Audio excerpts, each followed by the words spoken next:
I'm Charlie Melcher, founder of the Future of Storytelling. Welcome to the FoST podcast. For many aspiring screenwriters, writing the screenplay is only the first step in a long and often difficult process of getting your movie out into the world. Today, I'm speaking with two people who are making that process easier for undiscovered creators. Franklin Leonard, founder and CEO, and Randy Winston, creative director of fiction for The Blacklist. Franklin started The Blacklist 20 years ago to bring attention to the best screenplays that Hollywood had overlooked. Some of those screenplays from The Blacklist would go on to be box office hits and even Academy Award winners. Films like Spotlight, Slumdog Millionaire, and The King's Speech. In addition to the annual list, the Blacklist website helps writers to get feedback on their work and connect to the right people to help bring their projects to life. Given the tremendous success of the Blacklist in helping screenwriters, Franklin and his team have turned their attention to a new industry, publishing. He's tapped Randy Winston, previously the director of writing programs at the Center for Fiction, to help create a similar resource for fiction writers looking to get their manuscripts published. As someone who knows the challenges of the book industry well, I'm excited to hear that the Blacklist is expanding to help connect talented writers, publishers, and ultimately readers. Franklin and Randy know a tremendous amount about crafting a good story. So it's my pleasure to welcome them to the FoST podcast.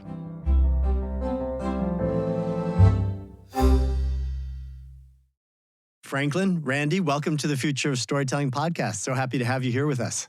Thanks for having us. Thanks for having us.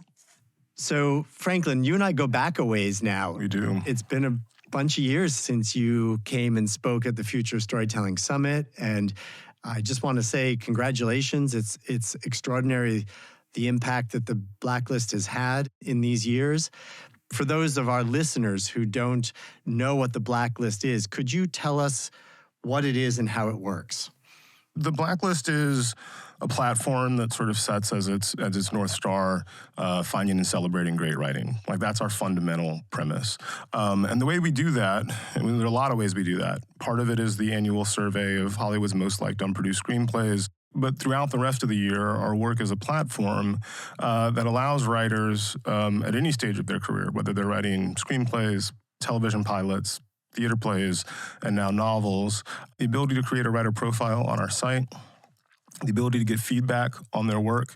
And when that work is received well, we share information about it with everybody in the professional industries associated with screenwriting, television writing, playwriting, and fiction. And what that means is that if you have something great, we can help it find its way to people who can do something with it. And conversely, if you are a person who, as part of your professional work, is to find great writing, we make it easy to find great writing of exactly the sort that you're looking for.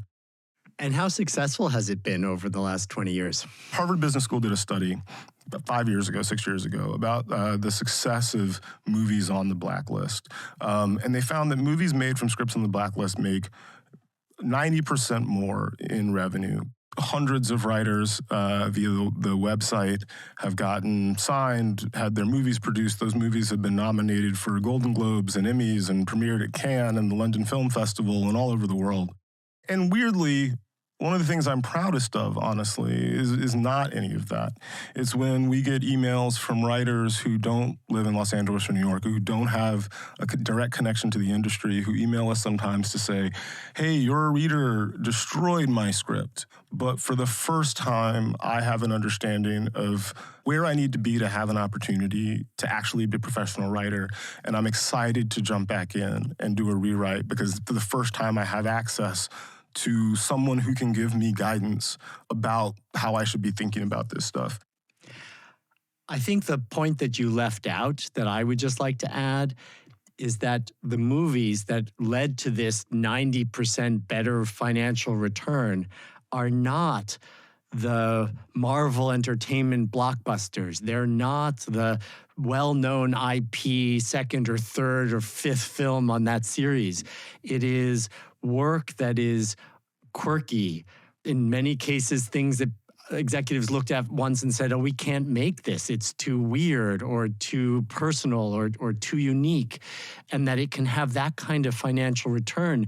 I mean, I feel like you guys are the money ball for Hollywood. Like, you figured out a different way to identify underappreciated talent that's going to has led to incredible payoff.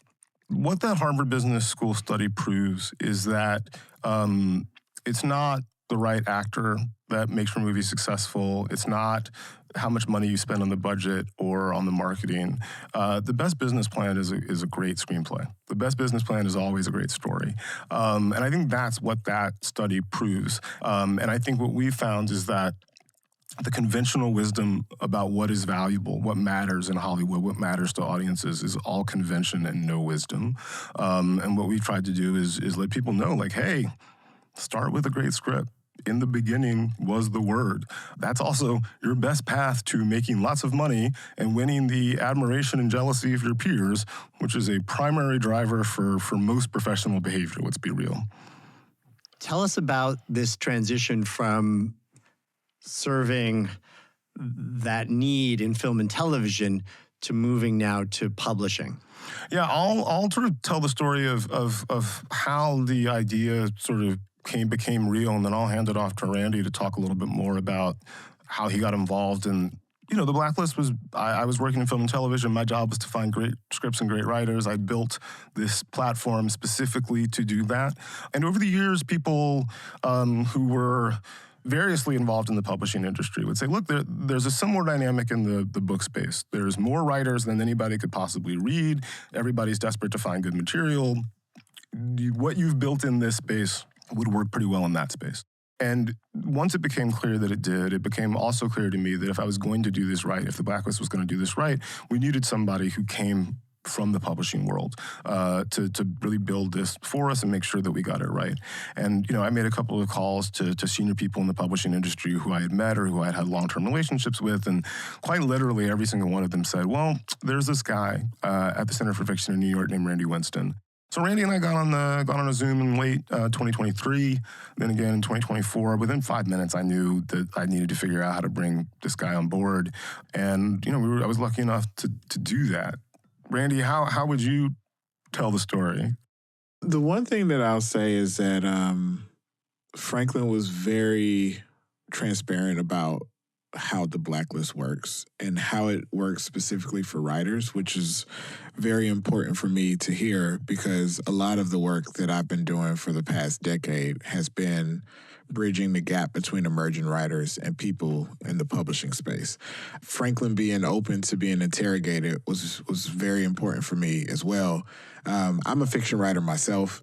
I did an MFA at the New School. I was a fiction editor at a literary magazine for 7 years here in New York, and was the director of writing programs at the Center for Fiction. So literally my day-to-day has always been, how do I provide support and resources to writers? How do I help them? How do I connect them when they're ready? Knowing that there was someone on the other side saying, all right, I get it. We will build this together was really, really exciting for me. And, now when you think about where the Blacklist is with the expansion, it mirrors how the platform is built for TV and film writers, except now it's fiction. So the language is different, but the platform itself, how it functions, still looks the same. Randy mentioned interrogation in our first conversations, and I think that's an accurate description. I mean, literally, I would say the first 2-3 hours of our conversations were Randy's basically saying, okay, well, what about this? I'm a writer. I'm worried about this situation, or am I paying for this? And, part of the way that I knew that he was the right person to bring on this team was that those are exactly the questions that I want to be asking all the time. If you don't mind, Charlie, I can talk a bit about the basics of how the platform is set up for writers. Yeah, please. writers can create a free profile. So you can include your bio. If you have representation, great. If you have lawyers, you can include that information as well. Links to your website and social media, you can do that as well. We also give writers the ability to list their projects or publish work. And listing is basically a text field where you can type in your title and a text field where you can type in a brief description of that project. We call that the pitch. You can tag it with up to 20 tags from a bank of over 600 tags. So you're thinking about things like hero's journey, evil versus good, feminism, and that makes the project searchable for industry members who are on the site. Now, if a writer has an unpublished or self-published project that they would like to upload to the site, and we call that hosting, it's $30.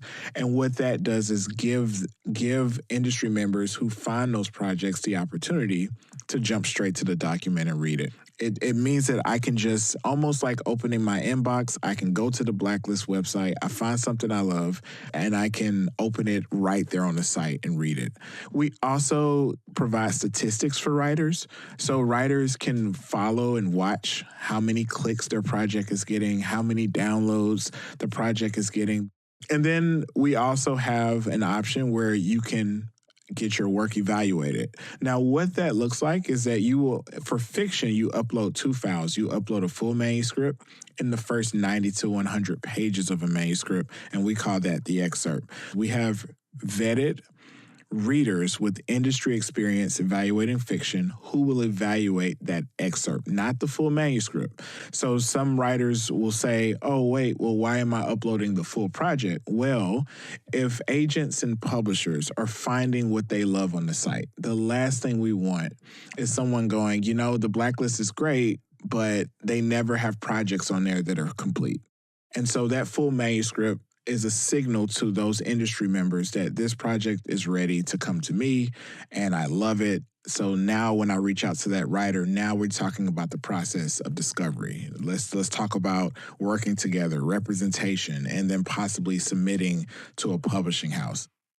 My own origins, I think, as you know, is in publishing. I still do a tremendous amount of work in bookmaking. I just appreciate that you're providing a kind of service that, frankly, I think has been a lost art from the publishing industry and the agent side. I think there used to be more of a conscious effort to nurture talent. And in these days, with so much stress and bottom line focus, there's very little appetite for that.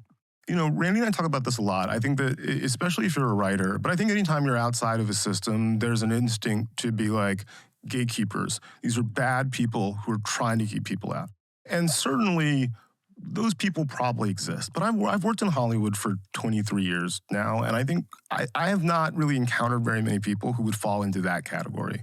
What I encounter more often than not is people who are overwhelmed by the volume of their work, who desperately want to find good things, but they have to service many other masters. They have to service their bosses. They have to service the big agent that sent them a manuscript that this weekend that they have to read because their boss will get a phone call if they don't return the call quickly. In Hollywood, they have to serve actors and directors who may have their own priorities. And there's a superabundance and a rapidly increasing superabundance of stuff on the other side. And so they are making rational, triage-based decisions about how to get through their day. And I think, again, we're just trying to provide a tool that makes their lives easier in a way that makes everybody else's life easier too. I talk about trying to be a tide that raises all boats, and that really is the goal. But selfishly, the Blacklist is on some fundamental level a selfish project designed specifically so that I can read better books, watch better movies, and watch better TV shows. And the solution that I've come up with is make it easy for talented people to connect with people who can do things with them and give all the people who might be talented all the resources so they can maximize their talent. Franklin, you mentioned something earlier about gatekeepers. And I will say maybe 10, 11 years ago, I was one of those writers. However, there is something that happens to the psyche when you are educated on how things work on the inside of a business, and the approach starts to change. and you have a healthier outlook on how things can happen for you.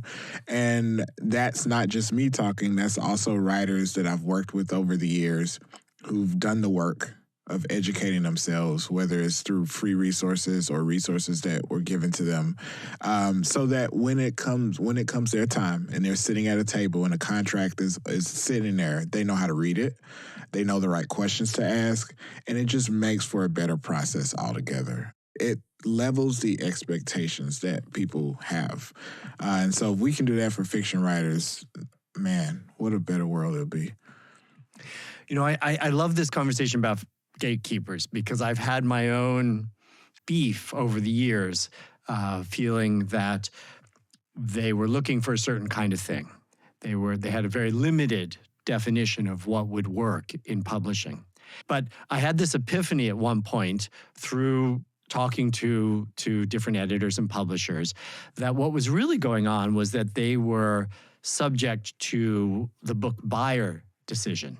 I didn't realize that a lot of the real gatekeeper was the book buyer at Barnes & Noble or Amazon, whose power was so great because their initial buy was going to sort of set the tone for whether this book was a go or no go.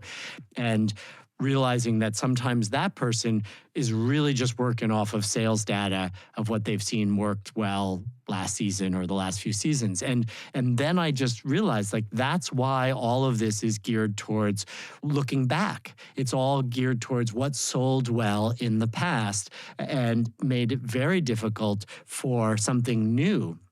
And it's one of the reasons why, again, I have such respect for the blacklist, because you came up with a mechanism that looks forward, that looked for the kinds of projects that weren't going to get approved because they didn't fit the definition of what sold well last season, but actually were the kinds of projects that people would love and would love to watch or see or read, but needed some special attention to get out of this institutional bias against new. I think that a lot of the conventional wisdom about what works, what has value, what can sell is based on convention and not wisdom. One thing I was told throughout my early career in Hollywood was female-driven action movies don't work.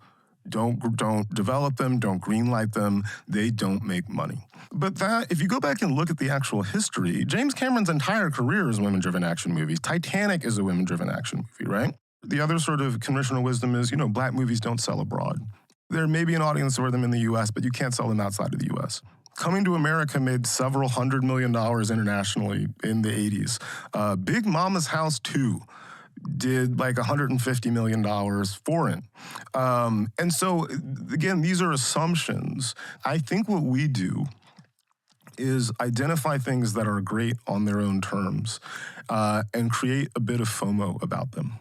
We say, hey, everybody, this is really good. Everybody else says it's good. You should check it out.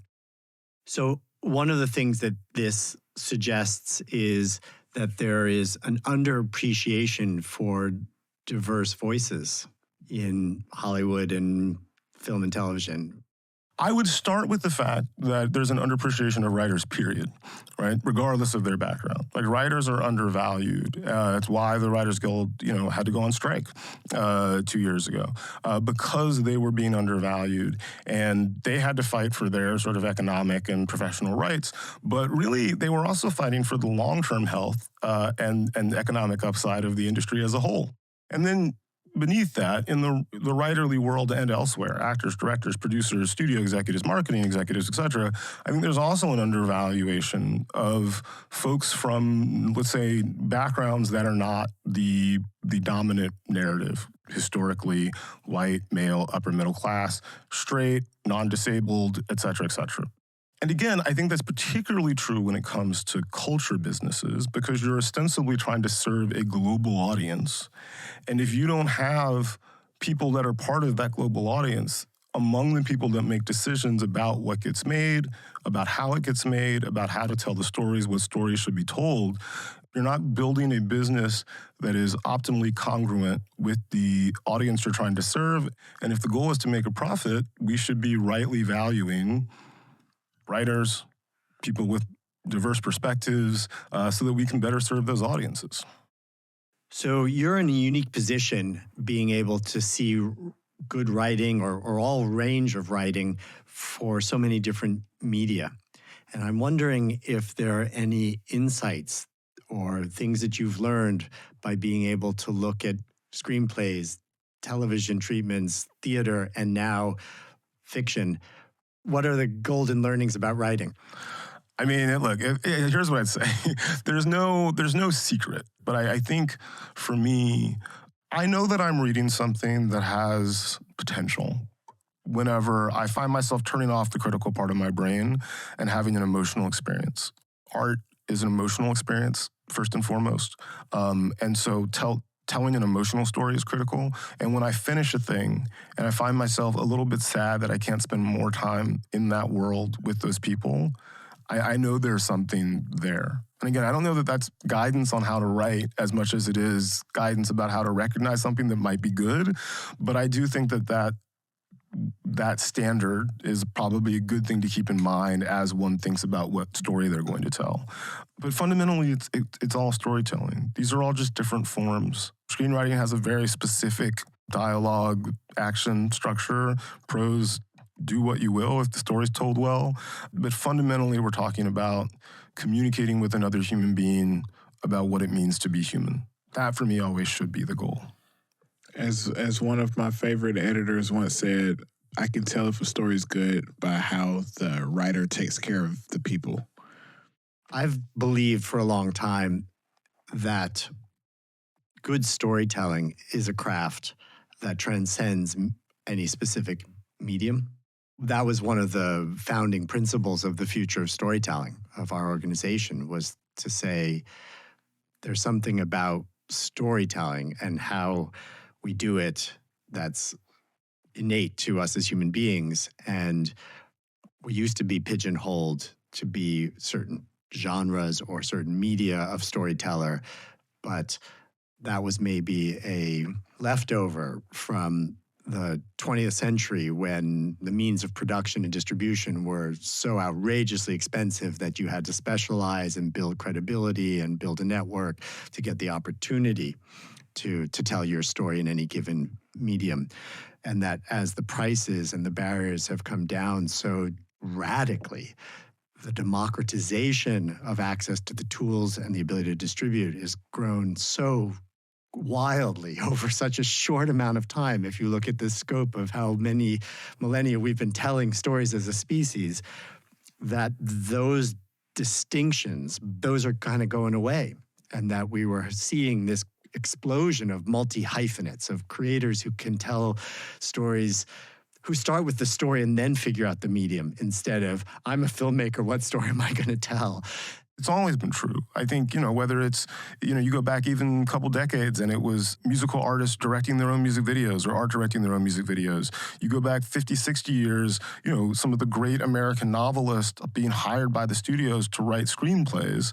But now, as the cost of the means, like you said, as the means of production, the cost goes down, it's, okay, I want to tell a story. How am I going to tell that story, and which tools am I going to use? And again, I think that also just goes back to the challenge of being a quote unquote gatekeeper. You all of a sudden have 10-fold, 100-fold the volume of material coming to you. How do you curate it? How do you find the good stuff among the infinite field of haystacks that you want to further invest in? And that's really the sort of, the challenge and the task that the Blacklist has set itself, is like, how do we help navigate a world where everybody can be a creator? How do we help the people who merit that global scale get access to those resources? And how do we help the people who have access to those global resources find the stuff that they want to invest in so they can do well financially and culturally? So here's the question. Are you helping to perpetuate a system that's going away? We talk about the disintermediation. We talk about the ability for people to just create their own, put it up there. I certainly know authors who did not work with publishers and went on to make lots of money and get lots of books out there, or maybe not even books, maybe just digital versions of their stories. And are we going to continue to have the need for those gatekeepers? No, I think it's a really interesting question. And I think the answer is to be determined. As the industry changes, and it will change, and we don't know exactly how it's going to change, our job is to be there in the middle between consumer and writer. And if there's an intermediate stage of gatekeeper, we'll help them too. But that is also in service of an audience that the gatekeepers ostensibly serve by investing their resources in work that they then share with audiences. And one of the things that the Blacklist does uniquely, by the way, is be a bridge between people who are writing books and people who are making movies and television and may be interested in taking those books and making them into film and television shows. Because though every creator now can theoretically, with access to inexpensive means of production, make a movie, you may have written a movie, you may have no interest in directing, you may have no interest in designing a poster for a movie, you may have no interest in raising $200 million to suitably adapt your book. I don't want to live in a world, honestly, where every artist is responsible for being the CEO of the business that distributes their work, because I think a lot of artists want to focus on the art. And Franklin, to your earlier point about screenwriters and fiction writers, we're seeing it already. I think one of the benefits of having fiction is that we are seeing screenwriters who have a very good understanding of the platform who are now sharing their books on the site. And also, too, when you self-publish, you have to do all the things. One of the things that the Blacklist provides as a form of you're using our platform, you have an evaluation on the site, you can now opt into opportunities that were not available to you before in that traditional world of self-publishing that are now available to you because you're on the site. So I don't know, it's been really great to see how folks are taking storytelling as a whole and then shaping it as they see fit. And I love that. As a last note, I would just ask you, what's the message that the Blacklist sends out to young talent who are looking to get their stories told? Is there some good piece of wisdom? I always get invited to talk in classrooms, MFA programs, undergraduate programs. And the thing that I always tell writers is to think about the ecosystem of decisions that are available to you. And always think about your financial situation first, so that when you start to make decisions about money, you're making a sound decision. So for instance, if I am a writer and I know that I have a draft of a novel, one draft, I should probably work on that before I query. I should probably work on that before I submit to a contest. And I definitely need to work on that before I think about spending money on the Blacklist. But here's what I can do that's free of charge. I can find trusted readers who I know will give me critical feedback, and I can have them read my work and give me that feedback. I can also take some time on the weekends and when I have it, and I can revise and work on that project. I can read it aloud and make those adjustments. That's available to you for free. Obviously, time is not free, but from a financial standpoint, that's something that I always ask writers to do. Do that work first. And also educate yourself on the business so that when it becomes time for you to decide, okay, this is now done. I've taken this project as far as I can take it. I've gotten all the feedback. Maybe I do pay for a workshop. Maybe I do pay for a freelance editor. Maybe I do sign up for an MFA program, or maybe I use the Blacklist. But in coming to that decision, I've already exhausted all the free resources available to me. And so that's something that I beg writers to do.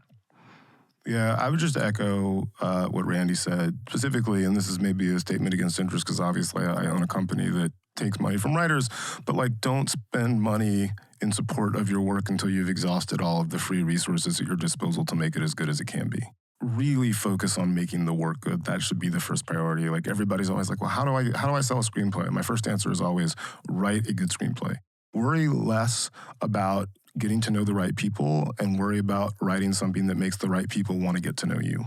The other things that I'd say are, one, live a life that gives you the experiences emotionally and otherwise so that you have something to say when you write. get your heart broken, dare to do something that people told you that they wouldn't do, like have the experiences of joy and pain that will inform your transliteration of the human experience. I also go back to this quote from, ironically enough, Tupac Shakur. Shortly before he died, he was asked, Tupac, do you think your music will change the world? And his answer was essentially, I think it's a dumb question. I don't think my music's going to change the world, but my music will change the minds that change the world. And I think it's really important to remember, what is it that you want to share with those people? If you have the opportunity to stand in front of 10,000, 100,000, 1 million, 2 million people, what stories do you want to tell them? How do you want to make them feel? And aim high, because good enough is never good enough. Aspire for greatness, and if you fall short, it may still be all good. My warm thanks to Franklin and Randy for joining me today. Once more, I'm Charlie Melcher, and this has been the Future of Storytelling podcast. If you're looking to stay up to date on the latest in the world of storytelling, check out our website at FoST.org. There you can subscribe to our free monthly newsletter, FoST in Thought, and find more episodes of this podcast. If you enjoyed the show, please consider sharing it with a friend. It sure would help us out a lot. The FoST podcast is produced by Melcher Media in collaboration with our talented production partners, Charts and Leisure. I hope to see you again soon for another deep dive into the world of storytelling. Until then, please be safe, stay strong, and story on.